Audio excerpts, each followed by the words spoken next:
आज पूरी दुनिया में एक ही शब्द गूंज रहा है, भारत भारत भारत। एक बड़े मुकाबले में मोदी जीत चुके हैं, लेकिन एक और मुकाबला आज दोपहर बाद होना है। वो मुकाबला भारत पाकिस्तान के बीच है। हमारे साथ इस पर बात करने के लिए युवा संपादक राशिद हाशमी जुड़ गए हैं। लेकिन आपको बता दूं, वो एक एक चीज़ को, एक एक बात को बहुत बारीकी से बताएंगे। G20 के जश्न से लेकर आज रात जो जश्न मनने वाला है, उन सब पर बात करेंगे। आप देख रहे हैं इंडिया न्यूज़ का डिजिटल प्लेटफॉर्म। आप बने रहिए हमारे साथ और देखते रहिए, हमें लाइक करते रहिए।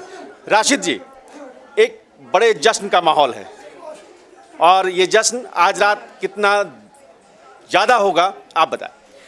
दिल्ली से लेकर के प्रेमदासा स्टेडियम यानी कोलंबो तक का ये जश्न, और अगर आपने अपने प्रोग्राम में इतना सब कुछ समेटा हुआ है और समेटते हुए आपने शुरुआत भारत से की है। यकीनन भारत में आत्मीयता है, भारत में विश्वास है, भारत में आत्मविश्वास है। ये आत्मविश्वास दिल्ली में है, ये आत्मविश्वास भारत मंडपम में है और ये आत्मविश्वास प्रेमदासा स्टेडियम में है। सबसे पहले तो भारत मंडपम की बात, जहाँ पर दिल्ली डिक्लेरेशन में पूरी दुनिया ये जानेगी कि भारत ने वायुमंडल को लेकर के, रक्षा के क्षेत्र में, इकोनॉमी के मामले में, विश्व शक्ति के तौर पर, शांति के मामले में आगे बढ़ने के लिए हमने क्या किया, हमने कैसे पूरी दुनिया को एकजुट किया। G20 से G21 तक का सफ़र तय करने के लिए हमारे कदम कितने आगे बढ़ चुके हैं। प्रधानमंत्री नरेंद्र मोदी का विज़न इस भारत को G20 और G21 के चश्मे से लेकर के कहाँ पर जा रहा है। ये तो बात हो गई भारत मंडपम की। अब दूसरी बात प्रेमदासा स्टेडियम में। प्रेमदासा स्टेडियम में हालांकि हमें खुशी पाने के लिए सबसे पहले इंद्र देवता को ये कहना पड़ेगा कि आप मेहरबान रहें, हमें इस बार का मैच देखने दें। कैंडी में मेहरबान नहीं रहे थे, कैंडी में हमें बहुत निराशा हुई थी, मैच नहीं हो पाया था। लेकिन हाँ, इतना ज़रूर है कि अगर मैच होता है तो ये बहुत हाई प्रोफाइल मैच होगा, हाई वोल्टेज मैच होगा। मैं ये पूछना चाहता हूँ कि ये मुकाबला पाकिस्तान वर्सेस इंडिया होगा या पाकिस्तान वर्सेस भारत होगा, क्योंकि आजकल एक डिबेट और भी चल रही है। मुकाबला तो पाकिस्तान वर्सेस भारत होगा। इसलिए होगा क्योंकि 140 करोड़ का जो भारत है ना, आज की तारीख में ये कहता है कि बाबर आजम, तुम्हें अगर हम हराएंगे या आपकी टीम को हम हराएंगे तो आपकी टीम को हराने वाला भारत है। आज 140 करोड़ के लोग ये कहते हैं कि वो भारत है जो पाकिस्तान की आंखों में आंखें डाल करके ये कहता है कि आप पड़ोस में रह करके अगर आतंकवाद को पसारेंगे तो फिर हम आपको पटखनी देंगे। क्रिकेट में हम आपको वर्ल्ड कप से लेकर के एशिया कप तक हम पटखनी आपको देते आए हैं। क्रिकेट के मैदान पर 22 गज की पट्टी पर भी जो फैसला होगा, ये भारत का ही फैसला होगा। विराट कोहली का बल्ला भी चलेगा तो भारत के लिए, रोहित शर्मा की कैप्टनसी होगी तो भारत के लिए, हार्दिक पांड्या खेलेंगे तो भारत के लिए, मोहम्मद शमी की गेंदबाजी होगी तो भारत के लिए। अब जितने आपके पास भारत भारत भारत बहुत सारी चीज़ें, हम लोग कुछ और साथियों से बात भी करते हैं। आप ये बताइए कि ये भारत वर्सेस इंडिया वाली डिबेट में आज का मुकाबला किसके बीच होगा, पाकिस्तान वर्सेस इंडिया या पाकिस्तान वर्सेस भारत? देखिए, खेल को खेल की भावना से देखा जाना चाहिए, और क्योंकि भारत और इंडिया को लेकर के एक राजनीतिक माहौल है, तो उससे दूर हट करके अगर हम सिर्फ खेल की बात करें तो मैच तो इंडिया और पाकिस्तान के बीच में है। कोलंबो का मौसम बड़ा ख़राब है, उम्मीद ये रखनी चाहिए हमें कि वो मौसम ठीक हो जाए, मैच हो जाए और खेल को सिर्फ हम खेल की तरह ही देखें। खेल को खेल की तरह देखेंगे। एक भारत की जब हम बात करते हैं तो भारत के साथ गांधी, राशिद जी आप लगातार इसको देखते रहे हैं। गांधी एक बड़ा चेहरा है हिंदुस्तान का, जिन्होंने हमेशा अहिंसा, हमेशा सबको साथ लेके एक बड़ा संदेश दिया। आज पूरी दुनिया उनके आगे झुक गई। ये एक भारत की जीत है। ये यकीनन भारत की जीत है। आप ये समझें कि महात्मा गांधी कौन? महात्मा गांधी जिनके लिए अल्बर्ट आइंस्टीन ने कहा था कि आने वाली पीढ़ियां ये सोचेंगी और आने वाली पीढ़ियां ये बोलेंगी कि इस एक ज़माने में हाड़ मांस का बना हुआ भी कोई इंसान था जिसने अपने लाठी के दम पर पूरे एक मुल्क को आज़ाद करा दिया। ये वो गांधी हैं जिनके लिए दिल्ली में मोहम्मद अली जिन्ना ने कहा कि आप साथ में आएँ, तब फिर हम आज़ादी के आंदोलन को आगे बढ़ाएंगे। गांधी ने कहा नहीं, मैं चंपारण जाऊँगा, पहले किसानों के बीच में जाऊँगा। ये वो गांधी हैं। ये वो गांधी हैं जो दलितों के बीच जा करके, जब था ना उस ज़माने में कि मलमूत्र तक भी साफ करना था, तो कस्तूरबा गांधी तक से भी कहा कि आपको भी सभी को साथ में लेकर के चलना होगा। अगर अंतिम पंक्ति तक के भारत की बात करनी है, अगर अंतिम पंक्ति तक के भारत की बात करनी है तो फिर ऐसे में कश्मीर से लेकर के कन्याकुमारी तक को एक साथ में जोड़ना होगा। ये महात्मा गांधी की ताकत है पशुपति जी, और मेरा मानना है ये भारत की ताकत है। भारत की जब हम बात करते हैं तो एक गांधी हैं, एक सनातन धर्म है। आज सुनक जब आते हैं हमारे हिंदुस्तान, तो वो हिंदुत्व की बात करते हैं, उस पर गर्व की बात करते हैं। राकेश जी, आपसे हम समझना चाहेंगे, राकेश जी हमारे एग्जीक्यूटिव एडिटर हैं और एक एक चीज़ को ये लगातार देख रहे हैं। इस हिंदुत्व और सनातन शक्ति को लेकर जो कुछ सुनक ने एक दुनिया के सामने एक संदेश दिया है, उसको आप कैसे देख रहे हैं? देखिए, जैसे ही वे भारत पहुँचे और भारत पहुँचने के समय ही उन्होंने जो बयान दिया, उससे सनातन को लेकर जो बातें कही जा रही थी, उन्होंने साफ साफ कर दिया कि वे हिंदू जो धर्म है उस सनातन को मानते हैं। और आपने देखा कि आज सुबह जो है, सुबह सुबह जाते हैं अक्षरधाम मंदिर दर्शन करने। आपने देखा किस तरह से उनकी तस्वीरें वहाँ पर पूजा अर्चना करते हुए। तो इससे एक साफ संदेश है कि जिस तरह से सुनक का जो सोचना है और जो उनका मानना है, उसमें कतई कोई अंतर नहीं है।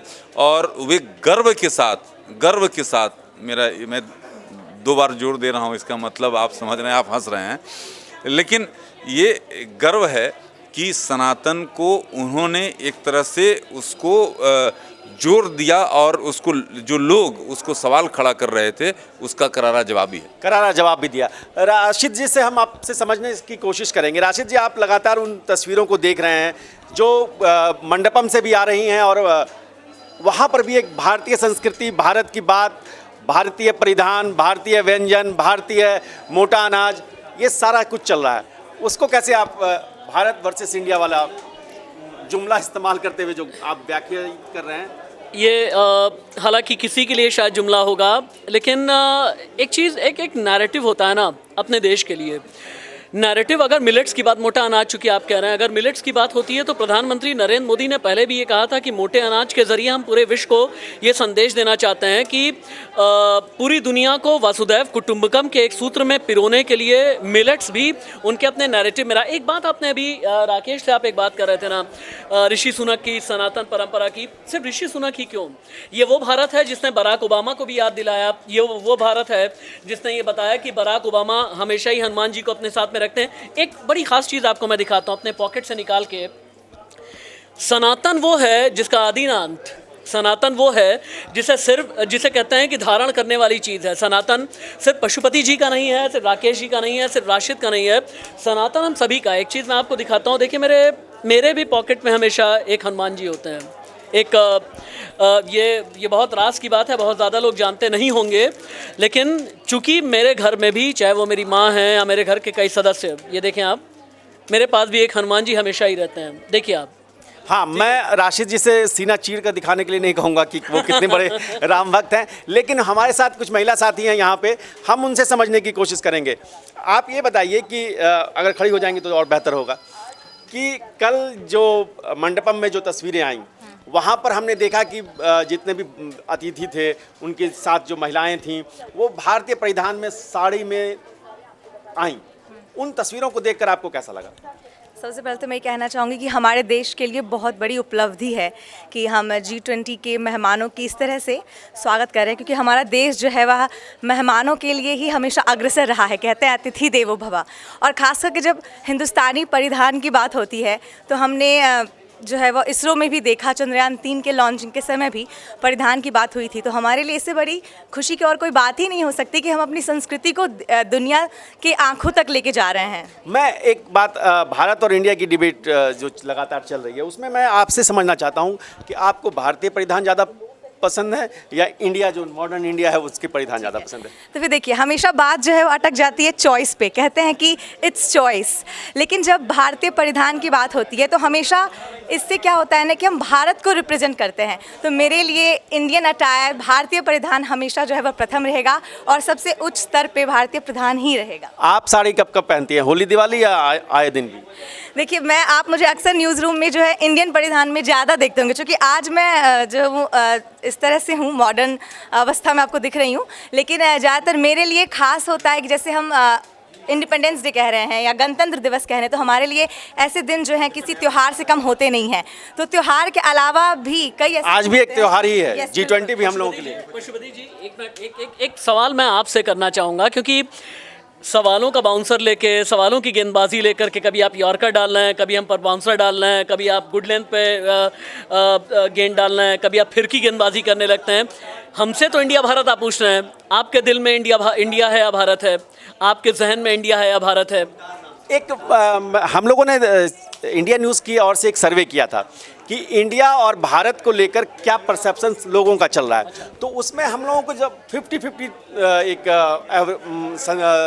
संदेश मिला कि 40% के आसपास लोग ये थे कि हाँ मतलब इंडिया कहने से कुछ पुराना सा फीलिंग आ रही है, 50% थे कि नहीं भारत कहने से कोई दिक्कत नहीं है।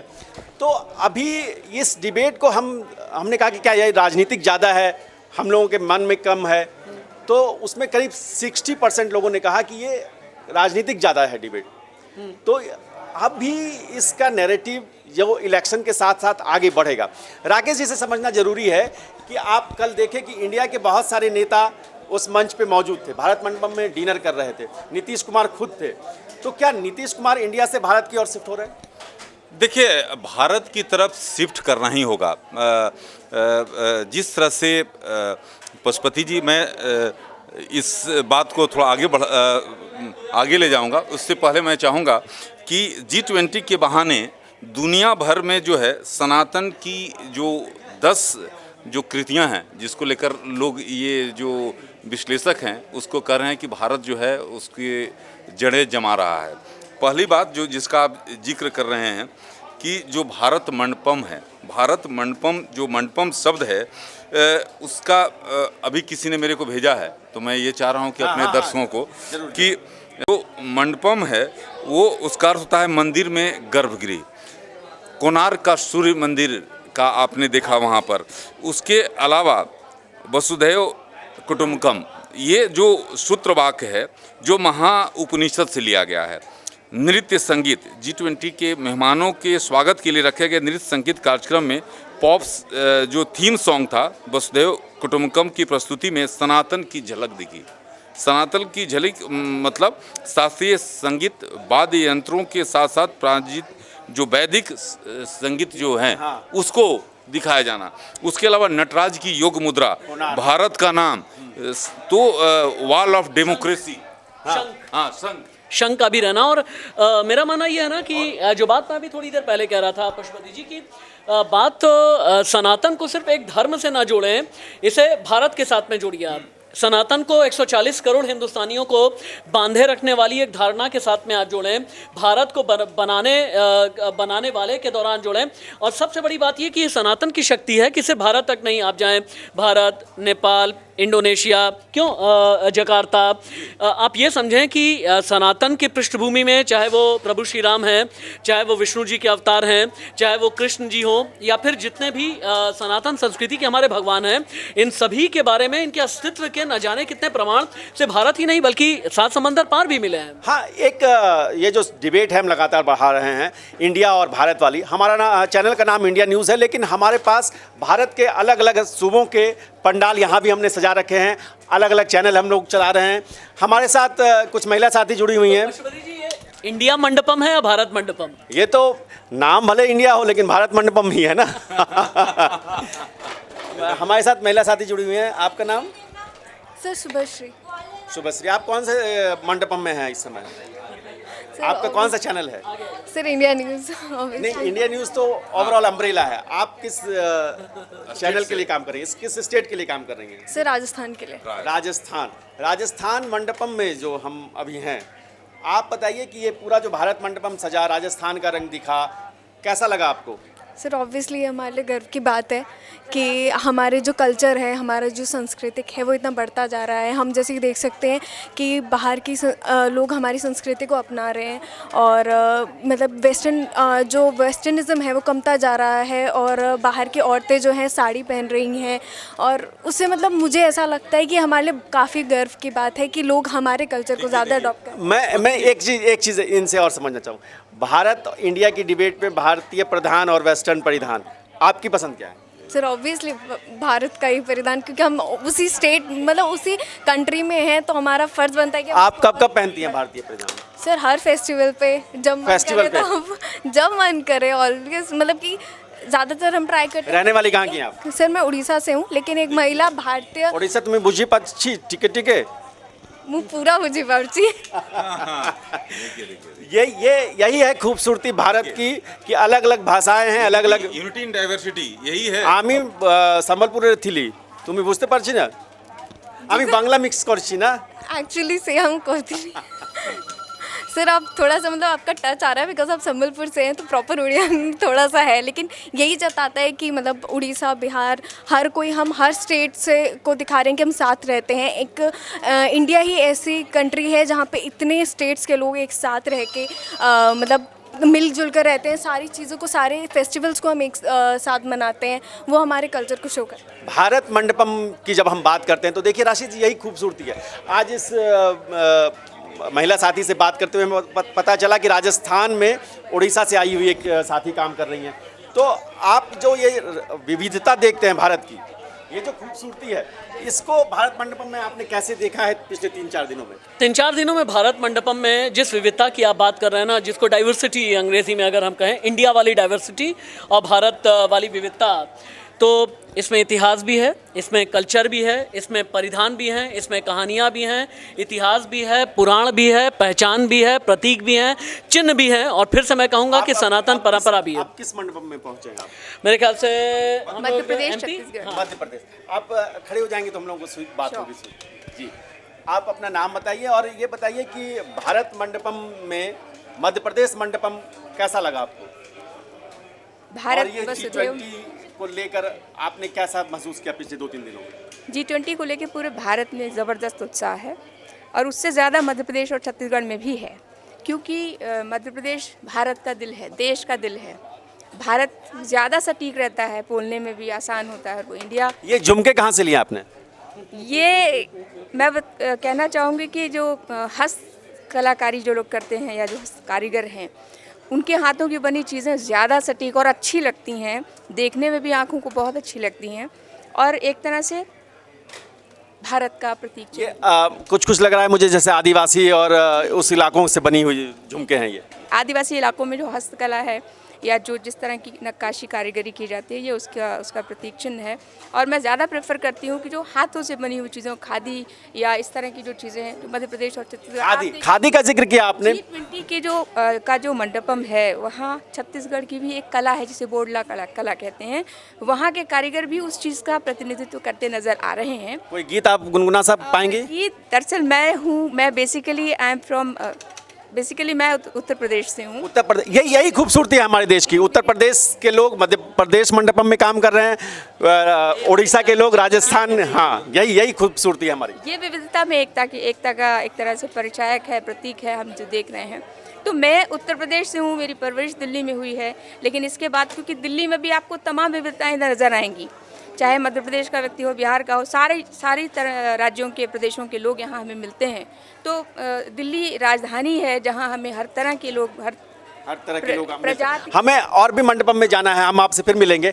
लेकिन राकेश जी, खादी का जिक्र हुआ अभी, खादी को लेकर जो पूरा अभियान चलाया गया, आपने कवर भी करवाई, स्पेशल स्टोरी भी करवाई, खादी किस तरह से, और गांधी, फिर मैं गांधी पे आ रहा हूँ, गांधी और खादी और भारत, स्वदेशी, गाँव, इन सब को जोड़कर पहले आपसे एक छोटी सी टिप्पणी, फिर आपसे लूँगा। खादी के साथ चूँकि आपने महात्मा गांधी को जोड़ा है, महात्मा गांधी वो हैं जो सन 1947 से लेकर 1950 तक, 1950 से लेकर के आज तक मेरे और आपके रोम रोम में जिंदा हैं, जीवित हैं। महात्मा गांधी वो हैं जिन्होंने अपनी क्रांति में कह लीजिए, अपने आंदोलन में कह लीजिए, असहयोग का साथ लिया। महात्मा गांधी वो हैं जिन्होंने अहिंसा का पाठ पढ़ाया। महात्मा गांधी वो हैं जिन्होंने, चूँकि जब खादी की आपने बात की, अपने परिधानों की बात की ना, पहली बार महात्मा गांधी ने ही ये कोशिश की और ये इनिशिएटिव लिया, ये शुरुआत की कि भारत में रहने वालों को भारतीय परिधान पहने और भारतीय चरखे से बने हुए जो परिधान हैं, जो कपड़े हैं, उन्हें पहने। और विरोध स्वरूप किस तरह से महात्मा गांधी ने तब विदेशी कपड़ों का त्याग कर दिया था, तब जबकि उन्होंने बैरिस्टर के तौर पर अफ्रीका से हिंदुस्तान आए थे। खैर, ये तो गांधी की बात है, लेकिन उसी गांधी की खादी को एक बार फिर से मूर्त रूप देने के लिए प्रधानमंत्री नरेंद्र मोदी का विजन मेरे ख्याल से अभी ज़बरदस्त ये है। जो अपना उत्तर प्रदेश का मंडपम है, आप अभी इससे गुजर चुके हैं थोड़ी देर पहले। ये राकेश जी, खादी को लेकर जो आप लगातार कवर करवाया, आपने स्पेशल स्टोरी करवाई, खादी से क्या पैगाम गया यहाँ से? देखिए, खादी जो है, अब आपने देखा कि खादी जो है क्रांति बन गया है। आप देखिए कि खादी का जो कारीगर थे, जो स्थिति थी, और जो अन्य जो मॉडर्न टेक्नोलॉजी का यूज किया जा रहा था, जो वस्त्र जो आप शर्ट पहने हैं, या देखिए ये खादी का है, लेकिन आप देखिए वो मैच कर रहा है जो खादी पर जब हम बात कर रहे हैं तो खादी पे भी एक भारत और इंडिया, ये दो डिबेट लगातार चल रही है। खादी ने भी बहुत अपने को बदला समय के साथ, और उसने नए लोगों के, नए युवाओं का मिजाज जो है उसको उसको लेकर कुछ चीज़ें प्रयोग किए। राशिद जी, वक्त के साथ में अपने आप को बदलना एक बहुत अच्छी सोच है, एक बहुत अच्छा विजन है। प्रधानमंत्री नरेंद्र मोदी ने ये सिखाया है, अपने विजन से सिखाया है। कोई किस मंडपम में पहुंच गए हैं? मेरे ख्याल से उत्तर प्रदेश के बाद हरियाणा पहुंच गए हैं हम। आप और हरियाणा मंडपम से हैं? जी जी। आपको हम इस चर्चा में शामिल करना चाहते हैं। आप अपना नाम बताइए और ये बताइए कि ये जो G20 हुआ, भारत मंडपम सजा, उसमें हरियाणा का कलर कैसा आया? देखिए, बेहतरीन कलर है, और एक संदेश गया है कि हम मेहमानों की किस तरह से मेहमान नवाजी करते हैं जो भारत में जो आते हैं, और इसी तरह से भव्य इनका स्वागत किया गया। और भारत ने जो अपनी संस्कृति, सभ्यता, इसकी एक झलक दिखाई, इसकी पहचान दिखाई, इसका प्रचार प्रसार हो रहा है। लोगों को भी इस बात पसंद आया। विदेशी जो मेहमान आए वो भी भारत की संस्कृति आप रहने वाले कहाँ के? मैं यूपी का। ये देखिए, ये यही खूबसूरती जिसकी बात हम लोग कह रहे हैं कि इंडिया न्यूज़ नाम और भारत का पूरा संस्कार, संस्कृति को संजोए हुए ये एक छोटा सा प्लेटफॉर्म है, लेकिन पूरा हिंदुस्तान यहाँ मौजूद है। ये बताइए कि ये जो भारत की जो रंग हैं, ये जो प्यार है, ये मोहब्बत है, यही हमारी ताकत है। बिल्कुल, देखिए वो गुलदस्ता यहाँ भी दिखाई दे रहा है कि यूपी के लोग हरियाणा की डेस्क पे काम कर रहे हैं, हरियाणा के लोग यूपी की डेस्क पे काम कर रहे हैं। इसी तरह से हम सब एक हैं। और बात अगर हम करें G20 की, G20 को लेकर दुनिया देख रही है कि किस तरह से भारत ने तैयारी की, भव्य आयोजन किया जा रहा है भारत की तरफ से। किसी तरह के कार्यक्रम में कोई आज क्रिकेट के मुकाबले में इंडिया जीतेगा या भारत जीतेगा? भारत इंडिया एक है, भारत जीतेगा तो इंडिया जीतेगा, इंडिया जीतेगा तो भारत जीतेगा। ये कोई विवाद नहीं है। देखिए, नाम किसी को ले दे, मुझे आप आसिफ भी कह सकते हैं, या प्यार से खान भी कह सकते हैं, कुछ भी कह सकते हैं। प्यार से अगर हम, मेन चीज़ क्या है कि प्यार करना चाहिए। हम भारत के लोग एक है, चाहे हम भारत को इंडिया कहें या फिर भारत के, बात एक है। एक खूबसूरत नाम है। तो आप इंडिया के पक्ष में हैं कि भारत के पक्ष में? देखिए, दोनों चीज़ें। मैं तो अपने देश के पक्ष में हूँ, देश से प्यार करता हूँ, देश के लोग से प्यार करता हूँ। नाम से फर्क नहीं पड़ता है? नाम से कोई फर्क नहीं पड़ता, नाम कुछ भी रख दीजिए, आप भारत रखिए। यही वो बात जो है मैं कह रहा था आपसे, जब आपने मुझसे सवाल किया था कि नाम को लेकर जो सोच है वो इतनी रिजिड नहीं है। ये बदलते युवा जो हैं हमारे, वो बहुत तेज़ी से बदले हैं। अब आप किस मंडपम में पहुंच गए हैं? पंजाब मंडपम में, और यहाँ आएगा बड़ा मज़ा आपको। आप बात कीजिए, बहुत मज़ा आएगा आपको। आप अंदर आइए, और आपके बिना ये बातचीत अधूरी रहेगी। ये जो रंग है, यहाँ बहुत सारे लोग हैं, मुझे लगता है कि Singh is always king. Singh is always king. एक बार कैमरा फोकस कर लीजिए, इनके पास आएंगे हम लौट के। आप, क्या नाम है आपका? हिमांशी। आप कौन से चैनल में काम कर रही हैं? Sir, India news Punjab. India news Punjab. Bharat महोत्सव, भारत मंडपम में जो G20 का महोत्सव चल रहा है, उसको देख रही हैं आप? जी सर। कैसा लग रहा है? लग तो अच्छा रहा है, लेकिन एक तरफ जहाँ हम लोग, आप वसंत विहार या RK-पुरम साइड चले जाओ तो वहाँ पे जो गरीब लोग हैं उन लोगों की भी कुछ वीडियोस हमें देखने को मिली है। तो मेरे लिए तो वो ये भी अच्छा है, पर एक तरफ वहाँ पे बहुत दुख भी हो रहा है कि उन लोगों के साथ भी बुरा हो रहा है। कुछ सवाल भी हैं, कुछ जवाब भी मिलेंगे। श्वेता, आप बताइए कि आप कौन से चैनल में काम कर रही हैं? India news Punjab sir. Punjab. आप रहने वाली कहाँ की हैं? हिमाचल प्रदेश। आपकी पढ़ाई कहाँ हुई है? दिल्ली विश्वविद्यालय। तो ये जो विविधता है, इसको कैसे देख रही हैं आप? देखिए, जिस तरह से यहाँ पर भारत मंडपम का जो एक भव्य यहाँ पे G20 समिट हुआ है, उसमें हिमाचल प्रदेश का स्टॉल भी आप देख सकते हैं कि यहाँ पे लगा था, और उसमें विभिन्न तरह की कलाकृतियाँ और कह सकते हैं संस्कृति, हिमाचल की संस्कृति किस तरह से प्रदर्शित की जाती है। CM सुखविंदर सिंह सुक्खू भी यहाँ पर आए हैं। तो एक ये भव्य दिव्य कार्यक्रम जो हुआ है G20 का, तो इसको लेकर काफ़ी जो चर्चाएं हैं वो पूरे विश्व में, पूरे देश की, हमारे देश की हो रही है। सुक्खू यहाँ आए हैं। इंडिया और भारत की जो डिबेट है उसमें सुक्खू कांग्रेस के सीएम होने के बावजूद पीएम मोदी के साथ तस्वीरें खिंचाते हैं, विदेशी मेहमानों के साथ अपना वक्त गुजारते हैं। तो यही खूबसूरती है भारत की। हम इस तरह की चर्चाएं और करते रहेंगे। आप देखते रहिए इंडिया न्यूज़ का डिजिटल प्लेटफॉर्म। शुक्रिया।